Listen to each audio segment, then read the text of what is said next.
1 কোটির বেশি হিন্দু শরণার্থীকে নেওয়ার জন্য সবাই মানসিক প্রস্তুতি নেন। আপনারা প্রস্তুত থাকুন। 1 কোটি শরণার্থী পশ্চিমবঙ্গে আসবে। বাংলাদেশে হিন্দু কোতল চলছে।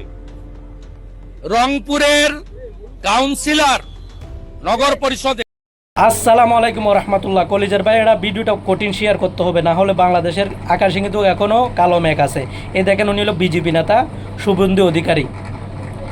উনি ভারতের হিন্দুদেরকে উস্কিয়ে দিচ্ছে, এইটাই বলে যে বাংলাদেশ থেকে 1 কোটি হিন্দু নাকি শরণার্থী হয়ে ভারতে ডুববে। হিন্দু কতল হইতেছে, বাংলাদেশে জীবনও হইতেছে না। হিন্দু বাংলাদেশে যেভাবে সেফ আছে পৃথিবীর কোনো দেশে নাই। আপনারা বাংলাদেশের হিন্দুদের ইন্টারভিউ নেন।